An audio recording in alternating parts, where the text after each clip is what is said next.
what we can do as.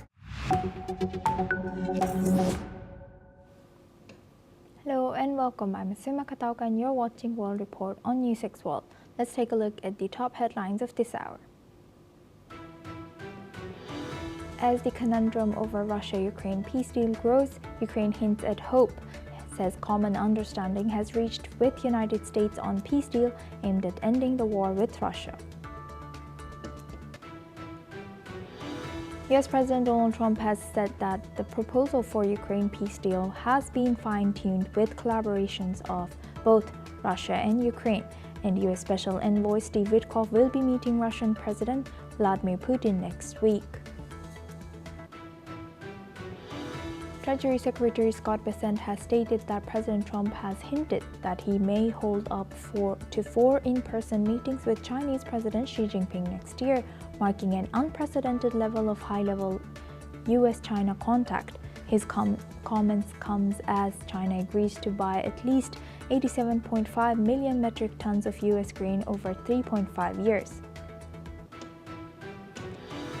The death toll from the Thailand floods have now risen to 33, and over hundreds of patients are reportedly stuck in the hospital as the conditions worsen in the region, as the armed forces continue the rescue operations in parts of Thailand. Israel confirms the identity of the hostage body returned by Hamas on Tuesday. The hostage has been identified as Dror Or. With the latest handover of Or's remains, it leaves 2 more hostages still held in the territory. China has warned it will crush all foreign interference over Taiwan after Japan announced plans to deploy missiles near the island, as Beijing reasserted its claim over Taiwan and criticized Japan's move. While Taiwan has maintained that only Taiwan can decide the island's future, this comes as Taiwan announces that they are to boost their defense spending to increase Taiwan's 2026 defense spending to 3.32% of the GDP, with Taiwanese President Lai declaring that the move aims to deter Beijing. Now, Taiwan's President Lai Ching-te has officially announced a $40 billion supplementary defense budget to boost significant new U.S. arms purchases. As China intensifies pressure and Washington urges Taipei to spend more, Lai has declared that the move aims to deter Beijing while reaffirming his commitment to democracy, dialogue, and peace. Now we start with the breaking news. Kremlin aide Ushakov has confirmed that Russia has received the latest version of the US peace plan on Ukraine. However, he also stated that the peace plan was not discussed during the recent talks in Abu Dhabi. In addition, Ushakov has revealed that a US representative had met with Russian officials, though no specific details were provided on the talks. The development comes after Russian and Ukrainian representatives held separate discussions in Abu Dhabi, but no agreements or breakthroughs have been reported. Now for this discussion, we welcome Professor Vasilin Popovsky. He's a professor and vice dean at Jindal Global Law School, joins us live from New Delhi. Thank you very much, Professor, for joining us again. Good to see you.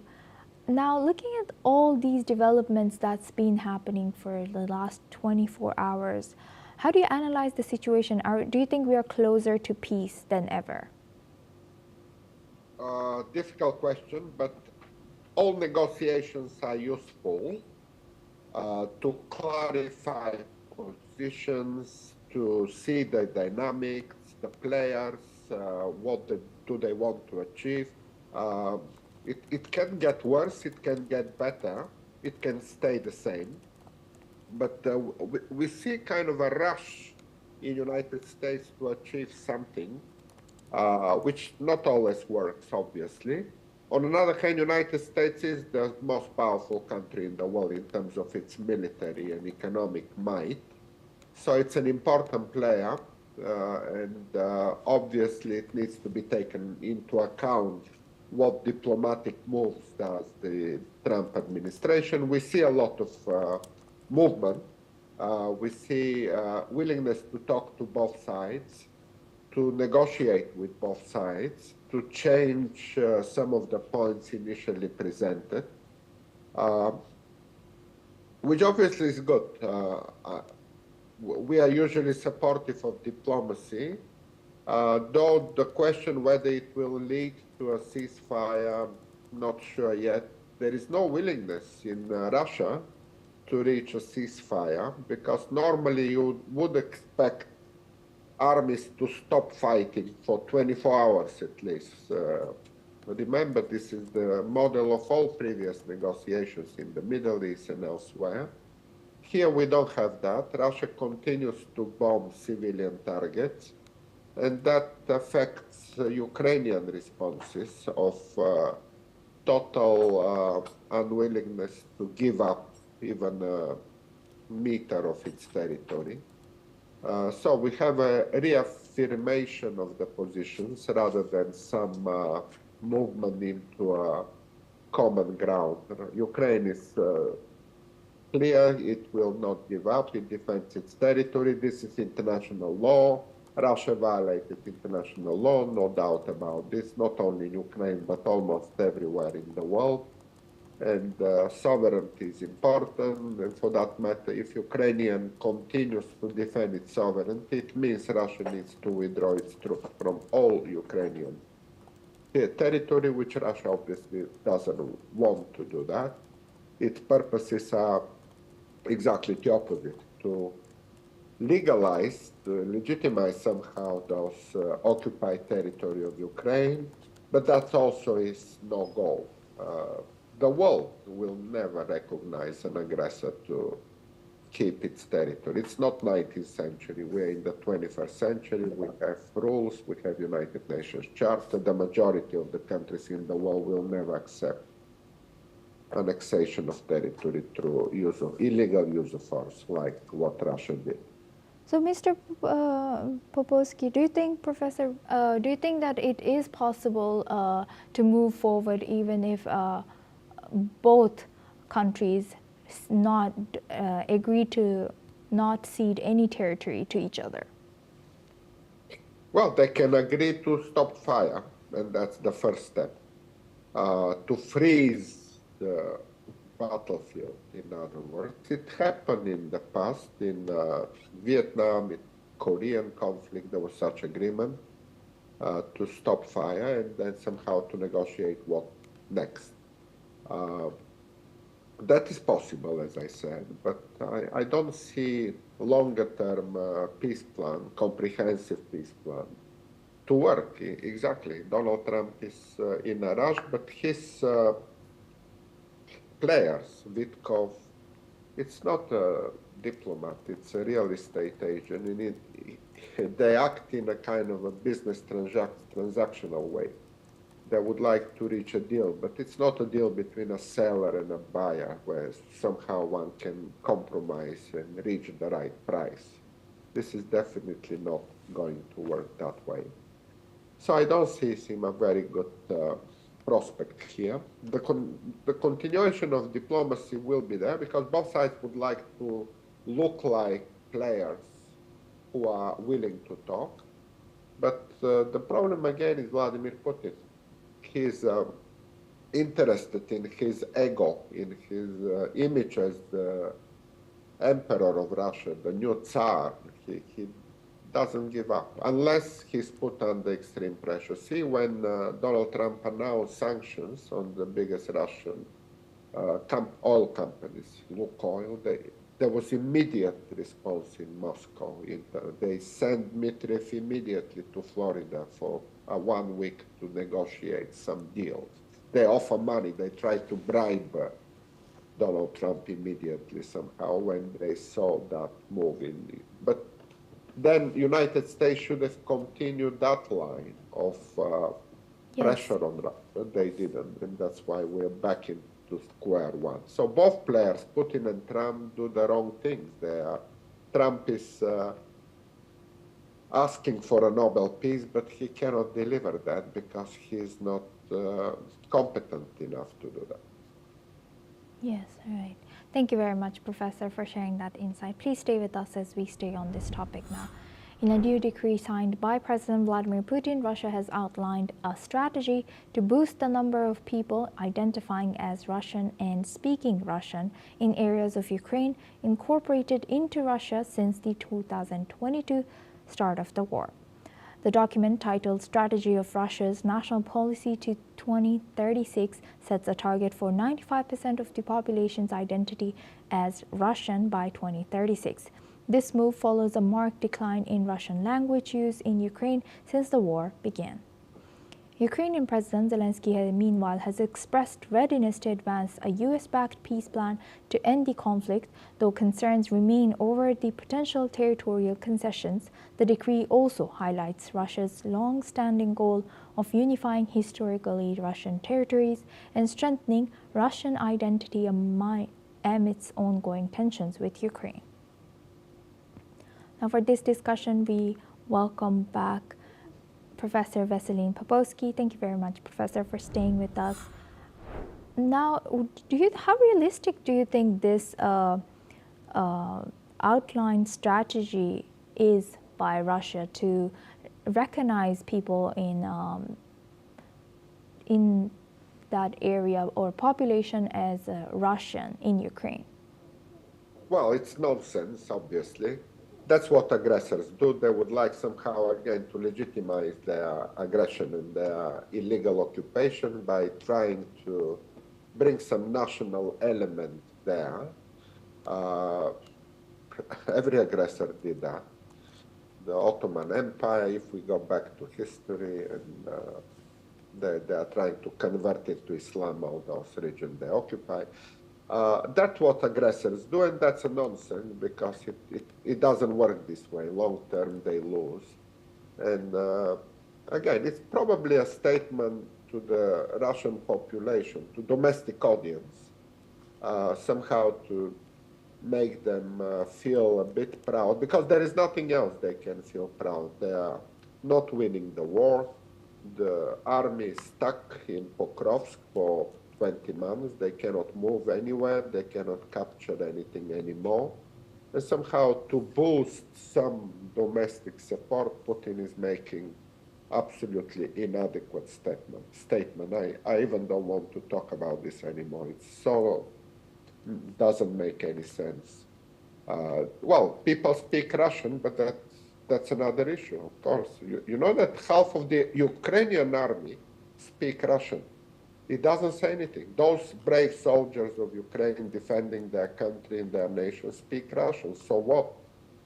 Austrians speak German. So what? These are two different countries, two different governments. It doesn't matter who speak what language. 19 countries speak Arabic language. So what? The whole thing of Russian-speaking Ukrainians is a nonsense. Of course they can speak Russian, but that doesn't say anything.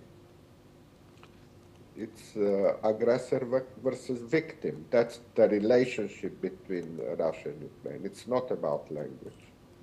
And definitely it will never be, whatever Putin may state, whatever he may state. He will be gone much earlier than 1936, whatever he could have said to them. In the next Russian leader will be absolutely blaming Putin for everything. In Russian history, it's always the next one blames the previous one for everything. So Putin has no future. The next Russian president will put all the blame and all the shame on Putin, and he will be forgotten. He will not have any memory for the Russians in the future anymore. Right. Thank you very much for sharing that insight, Professor. Please stay with us as we come back to you for our next discussion as well.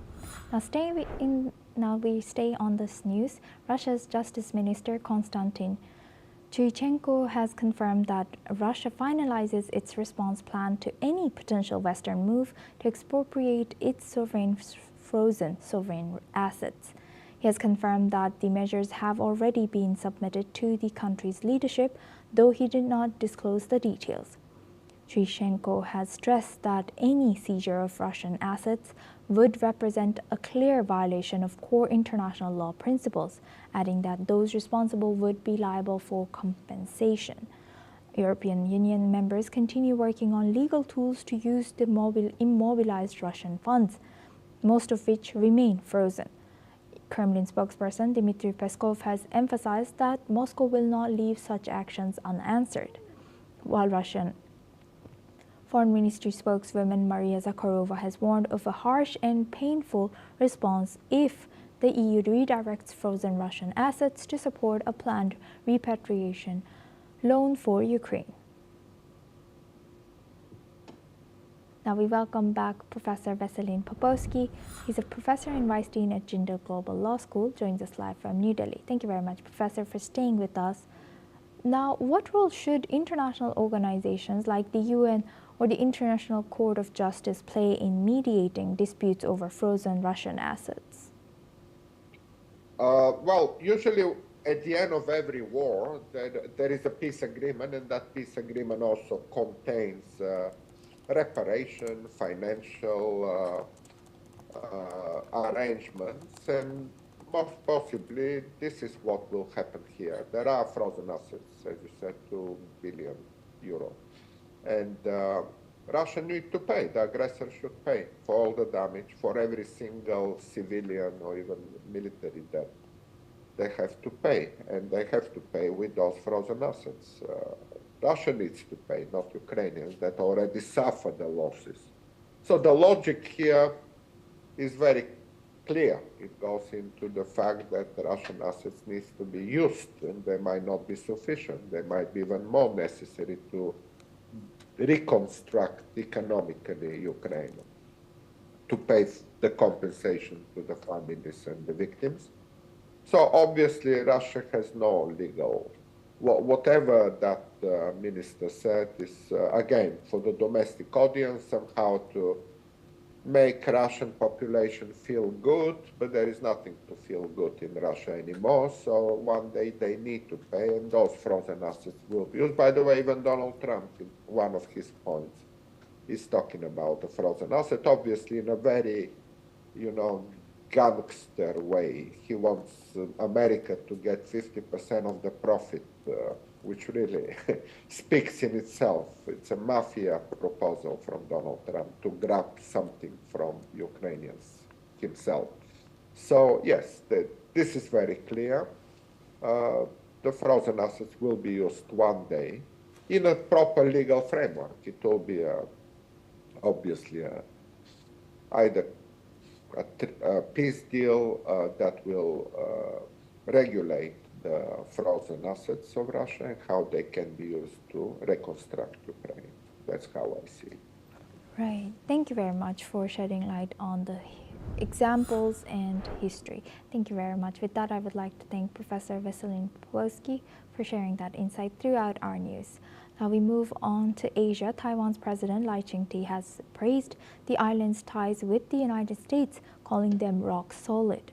Amid growing concerns over a planned visit by U.S. President Donald Trump to China next year, Lai has emphasized that the strong U.S.-Taiwan relationship serves the common interests of both nations and the wider region.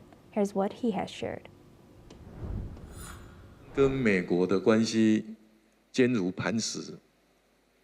台湾跟美国在经贸的合作上更有非常大的合作的潜力，所以我们也希望借由这次的对等关税的谈判，目的不仅仅是平衡台美的贸易逆差，其实也是希望能够深化台美的贸易合作。 Speaking at a news conference, Lai has criticized China for constantly launching multi-faceted threats and attacks against neighboring countries, highlighting rising tensions over Taiwan. He has reaffirmed Taiwan's commitment to self-defense, announcing a $40 billion supplementary defense budget to strengthen the island's military capabilities. China, in response, has warned that it would crush any foreign attempts to interfere in Taiwan following Japan's announcement to deploy missiles near the island if Taiwan was to be invaded by China.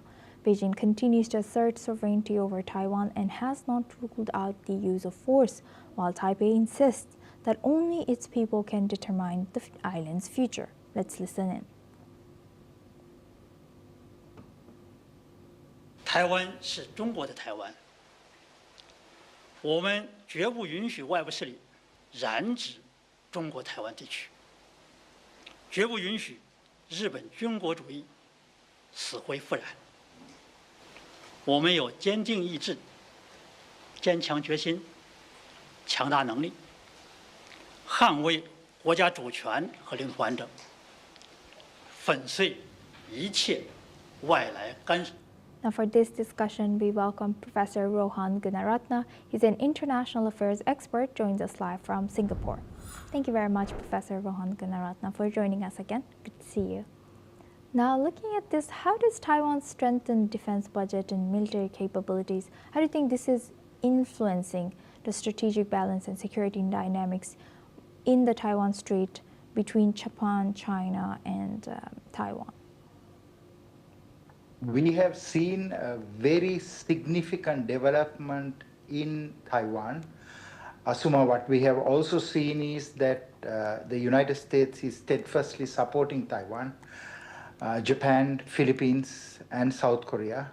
But of course, China is very determined to ensure that Taiwan is integrated into China. So there is emerging geopolitical conflict that is, unless it is mediated, negotiated, it will lead to conflict and confrontation. So I believe that it is in the greater interests of the international community for there to be a dialogue and negotiations. Otherwise, it could even spark aggression leading to war. Right, and how might this Taiwan's new defense budget and closer military collaboration with the U.S. impact U.S.'s relationship with China and also Taiwan's relationship with China? Taiwan and U.S. has a very close relationship. It has strengthened even more most recently. U.S. relations with China has improved, and I think the time is right for there to be a discussion on the future of Taiwan. But of course, China is so very determined to annex Taiwan because China says Taiwan is Chinese territory. But what is important is to evade a conflict, armed conflict, because that will destabilize the entire region. Of course, Taiwan working with its partners in the region and the United States and European countries, they are determined also not to give up. But they want Taiwan to remain independent. So why do you think U.S. continues to encourage Taiwan for higher defense spending and among its allies, not just from U.S. but other allies like you mentioned, Japan? And Taiwan's long-term, how do you think this shapes Taiwan's long-term security posture and its diplomatic relationship with both Washington and Beijing? Taiwan has many advantages for the countries in the region that are threatened by China, that is South Korea, Japan, Philippines, and also the United States has invested a lot in Taiwan. Taiwan itself is developing the best chips in the world, and the electronic industry, the semiconductor industry has done brilliantly in Taiwan. And those chips are used for the next generation of weapons. So it is so important for the United States that Taiwan is not taken over by China, because the Chinese will have huge military capabilities if they take over Taiwan. And Professor, you already mentioned that Taiwan should balance its posture, maintaining a diplomatic posture with both China and U.S. But how should Taiwan balance that? Taiwan should open a dialogue with China. Taiwan should also work with its partners to ensure that there is no escalation in the conflict. Because if there is an escalation, certainly Taiwan will suffer. And the Chinese every year conduct military exercises, both naval and air exercises, and that itself deters Taiwan. But this time, Taiwan has strengthened its cooperation with the United States. That's why I said both these countries are now moving towards a point of conflict, a point of no return, unless and until there is some wisdom, there is some alternative thinking, so that there will be no conflict. But for this, you need far-reaching leaders, not only in the US and in China and in Taiwan, but the international community should come together to resolve a lead up to armed conflict between these two countries. Right, as it is very sensitive, how do you think, what role or how should international community support Taiwan's security while promoting peaceful resolution of tensions across the Taiwan Strait? One is Taiwanese people do not want, at least 50% of the people do not want to join China, because the Chinese system of government is different from the Taiwan culture. The Taiwan people, their culture is before communism. So they do not want to come under communist rule. So I think that should be respected. But at the same time, if there is such a heavy Western buildup in Taiwan, it will threaten Chinese interests. And the international community should be aware of both these factors, Taiwan's interests, Chinese interests, and their interests. And they should come to an agreement where there is no aggression leading to armed conflict. Right. With that, I would like to thank Professor Rohan Gunaratna for joining us today and sharing that insight throughout this news. Now we move on to Middle East. Israel has announced that the body which was handed over by Gaza Hamas has been identified as Dror, one of the last 3 deceased hostages held in the Palestinian territory. Hamas has located the body in the central Gaza Strip and transferred it to the Red Cross, acting as a neutral intermediary. The coffin was handed over and then taken into Israel, and now the remains were identified at the National Center of Forensic Medicine in Tel Aviv. Israel's Prime Minister Benjamin Netanyahu's office has said that Or's family has been informed that their loved one has been returned to Israel and his identification has been completed. The Prime Minister's office also said that the government of Israel shares in the deep sorrow of the Or family and all the families of the fallen hostages. Meanwhile, Turkey's chief has said that he has met his Egyptian counterpart and Qatar's foreign minister to discuss moving into the second phase of the Gaza ceasefire agreement and strengthening joint efforts in coordination with the United States. Now we move on to Asia. The detention of Pema Wangjom Tong Dog, an India-born UK resident at Shanghai Airport, has sparked a diplomatic dispute between India and China. Tong Dog has said that she was detained by immigration officials while traveling from London to Japan via Shanghai because her passport lists her birthplace as the northeastern state of Arunachal Pradesh. China has challenged India's claim to the region, insisting Arunachal Pradesh is as its own territory and referring to it as South Tibet, a claim that India strongly rebuffs.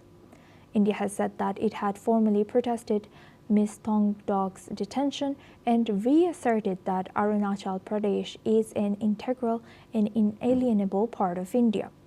However, Tong Dog, who described the ordeal as humiliating, reached out to the Indian embassies in Shanghai and Beijing for assistance. She was freed after 18 hours of detention once Indian officials arrived at the airport and engaged with the authorities. That's all we have time for. Keep watching NewsX World for more news updates from around the world.